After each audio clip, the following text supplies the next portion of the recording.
오늘도 하나님의 사랑과 은혜를 풍성하게 경험하는 복된 날 되기를 축복합니다. 솔로몬이 죽자 그의 아들을 르호보암을 왕으로 세우기 위해서 이스라엘 모든 지파의 사람들이 세겜에 모입니다. 이 세겜은 이스라엘 백성들에게 신앙적으로 굉장히 중요한 도시입니다. 여호수아가 죽기 전에 세겜에서 언약 갱신을 하였습니다.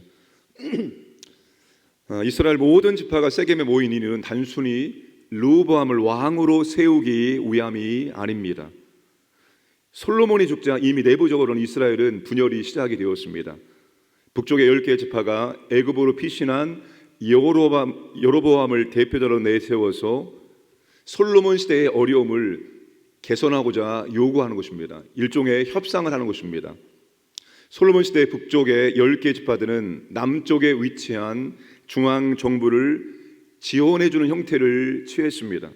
솔로몬이 이 구조를 악용해서 북쪽 지파들을 남쪽의 건축 공사에 동원했습니다. 북쪽 지파들은 고역과 무거운 멍에에 시달렸습니다. 그래서 여로보암이 대표자로 무엇을 요구합니까? 4절 말씀 보시면 왕의 아버지가 우리의 멍에를 무겁게 하였으나 왕은 이제 왕의 아버지가 우리에게 시킨 고역과 매우 무거운 멍에를 가볍게 하소서 그리하시면 우리가 왕을 섬기겠나이다. 만약에 왕의 아버지 시대 솔로몬 시대에 부과한 고역과 무거운 멍에를 가볍게 해준다면 우리가 당신을 왕으로 세우고 왕으로 섬기겠다는 말입니다. 그렇지 않으면 우리는 왕으로 섬기지 않겠다고 말하고 있습니다. 여러분, 솔로몬 시대는 겉으로 보기에는 굉장히 화려한 시대였습니다. 겉으로 볼 때는 굉장히 풍요로운 시대였습니다. 그런데 그 풍요를 모든 지파가 다 누린 것이 아니었습니다. 북쪽 지파는 전혀 풍요롭지 못했습니다. 오히려 그들은 약속의 땅에서 노예처럼 신음하며 살았던 것입니다. 여러분, 이 말씀을 한번 교회에 적용을 한번 해보겠습니다. 교회도 여러분 얼마든지 이런 문제가 발생할 수 있기 때문입니다. 여러분, 교회의 이상적인 그림이 뭡니까? 교회가 물질적으로도 풍요롭고 영적으로도 풍요로운 것입니다. 물질도 풍요롭고 영적으로도 풍요로운 것, 그것이 여러분 교회의 이상적인 모습입니다. 그런데 여러분, 이 두 가지의 균형을 이루지 못하는 교회들이 많습니다. 물질은 풍요하지만 영적으로 빈곤한 교회가 있을 수 있고, 영적으로는 풍요롭지만 물질적으로 빈곤한 교회가 있을 수 있습니다. 이상적인 그림은 이 두 가지가 균형을 이루면서 이 두 가지의 풍요로움이 교회 안에 있는 것입니다. 여러분, 교회 안에 물적인 풍요와 영적인 풍요가 공존하기 위해서는 교회 모든 성도님들이 헌신하고 협력을 해야 하는 것입니다. 자, 여러분, 교회가 물질적으로 풍요롭기 위해서는 어떻게 하면 될까요? 우리가 어떤 헌신을 하면 될까요? 모든 성도들이 헌금에 대해서 헌신해야 됩니다. 가장 어려운 헌신이 바로 헌금을 드리는 게 가장 어려운 헌신화랍니다. 여러분, 나는 지금 물질이 없으니까 못 드리겠습니다. 하나님 다음에 내게 물질을 많이 주시면 제가 그때 헌금을 많이 드리겠습니다. 이게 합당한 모습일까요? 여러분, 하나님께서는 우리에게 최선을 요구하십니다. 지금 현재 있는 모습 속에서 하나님, 내가 이것밖에 드리지 못합니다. 하나님이 은혜를 주셔서 더 많은 물질을 드리면 그때 제가 더 많이 드리겠습니다. 이게 더 합당한 것입니다. 내가 지금 없으니까 못 드리겠습니다. 이것이 아니라 하나님, 지금 제가 이것밖에 없으니까 이것을 드리겠습니다. 다음 하나님이 은혜를 주시면 더 많이 드리겠습니다. 이게 맞는 것입니다. 제가 이것을 말할 때마다 하는 비유가 있습니다. 여러분, 명절 때 이제 어버이 날이 돌아옵니다.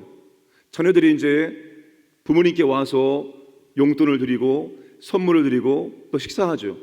근데 어떤 자녀가 어머니 아버지, 제가 지금 힘든 거 아시죠? 그러니까 제가 다음에 돈 많이 벌면 그때 호강시켜 드리겠습니다. 그런데 지금은 없어요. 이렇게 하는 자녀와 어머니 아버지, 제가 너무 지금 힘듭니다. 그래서 제가 이것밖에 못 드립니다. 다음에 더 좋아지면 더 많이 드리겠습니다. 여러분, 어떤 자녀가 여러분 마음에 듭니까? 없으니까 못 드리겠습니다. 이 자녀와 제가 지금 힘든데 이것밖에 없으니까 다음에 더 많이 드리겠습니다. 어떤 자녀가 더 여러분 마음에 듭니까? 하나님 앞에서 마찬가지입니다. 여러분 11조 생활을 할 수 있는 분이 있고 못하실 수 있는 분이 있습니다. 내가 지금 형편 안 되니까 11조 못하겠다, 이게 아닙니다. 그럼 1%부터 시작하십시오. 1%, 2%, 3%, 그러면 그렇게 늘려가는 것입니다. 모든 성도들이 합당한 헌금 생활할 때 교회는 물질적으로 풍요로울 수 있습니다. 마케도니아에 있는 교회들이 굉장히 힘들고 어려웠습니다. 그런데 여러분, 예루살렘 교회가 힘들다고 하니까 그 마케도니아에 있는 교회들이 어떻게 했습니까?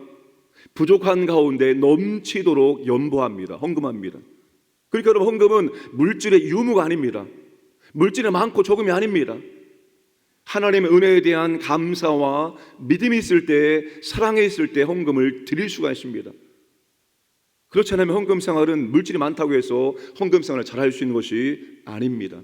사랑하는 여러분, 모두가 헌금에 대해 선신할 때 교회는 물질적으로 풍요로워지고, 그러면 더 넘치는 사역을 감당할 수 있습니다. 여러분, 헌금 생활에 함께 동참하시기를 주님의 이름으로 축복합니다.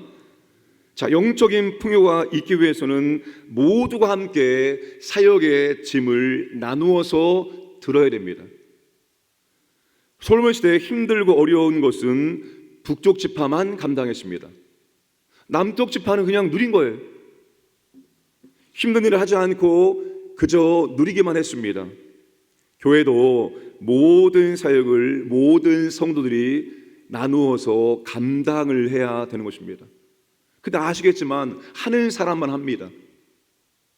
그렇죠? 하시는 분만 서너 가지 합니다. 그러니까 혼자 무거운 짐을 짊어지고 하는 거예요. 무거운 사역의 짐을 모두가 나누어 들면 가벼워지고, 가벼운 짐은 끝까지 오랫동안 짊어질 수가 있는 겁니다. 그래서 우리 교회가 1인 1부서 사역을 말하고 있는 것입니다. 여러분, 최소한 한 사람이 한 가지 사역은 감당을 해야 되는 것입니다. 모든 성도들이 1인 1부서 사역 감당하면 사역의 짐 훨씬 더 가벼워집니다. 모두가 함께 사역을 짐에 감당할 때 영적인 풍요가 임하게 되는 것입니다. 이 둘의 균형이 교회 가운데 항상 있어야 되는 것입니다. 무엇이 부족한지 살펴야 되고 무엇을 채워야 되는지 살펴서 이 두 가지가 균형을 이룰 수 있도록 만들어 가는 게 중요합니다. 자, 로보암이 3일 후에 다시 만나기로 하고 이제 이 문제에 대해서 조언을, 자문을 구합니다. 먼저는 원로 신하들에게 자문을 구합니다. 7절 말씀을 함께 읽겠습니다. 대답하여 이르되 왕이 만일 오늘 이 백성을 섬기는 자가 되어 그들을 섬기고 좋은 말로 대답하여 이르시면 그들이 영원히 왕의 종이 되리이다 하나. 자, 원로 신하들은 왕의 역할이 무엇인지를 다시 한번 알려줍니다. 왕의 역할이 백성을 섬기는 것임을 상기시키면서 백성을 섬기고 좋은 말로 대답해 주라고 조언합니다. 자, 원로들의 조언은 솔로몬이 원래 하나님께 구했던 그것입니다. 하나님, 제게 듣는 마음을 주옵소서. 다시 말하면 백성들의 소리를 잘 들을 수 있도록 그것을 구했습니다. 그런데 솔로몬이 이 마음을 상실하면서 이스라엘이 분열이 시작되기 시작한 것입니다. 따라서 로보암이 다시 해야 할 일은 백성의 소리를 잘 듣는 것입니다. 그러니까 원로들이 올바른 자문을, 올바른 조언을 해 준 것입니다. 여러분, 교회는 이런 어른들이 항상 필요합니다. 우리나라가 힘들고 어려운 이유가 뭡니까? 어른들이 없다는 거예요. 정치, 경제, 여러 분야에 참으로 올바른 조언을 해줄 수 있는 어른들이 없기 때문에 나라가 혼란스럽고 더욱더 분열되고 있는 것입니다. 교회도 마찬가지입니다. 교회가 어려운 문제가 처했을 때, 중요한 문제에 기로에 섰을 때 정말로 올바르게 조언해 줄 수 있는 어른들이 필요한 것입니다. 자, 로보암이 자신과 함께 자란 젊은 신하들에게도 조언을 구합니다. 자, 젊은 신하들이 어떤 조언합니까? 10절과 11절 말씀을 보시면 젊은 신하들의 조언은 로보암이 듣고 싶은 말을 해준 것입니다. 왕의 권력의 주의를 환기시키면서 불만 세력을 강하게 제압하라고 조언합니다. 솔로몬이 한 것보다 더 무겁게 세금을 부과하고 더 강압적으로 다스리라고 말합니다. 지금 원로 신하들과 젊은 신하들의 조언이 상반되고 있습니다. 이때 왕은 무엇을 선택해야 될까요? 왕의 선택의 기준이 무엇일까요? 왕은 권력이 아니라 백성들을 섬기는 것입니다. 왕의 선택해 주는 권력이 아니라 섬김이 기준이 되어야 한다는 것입니다.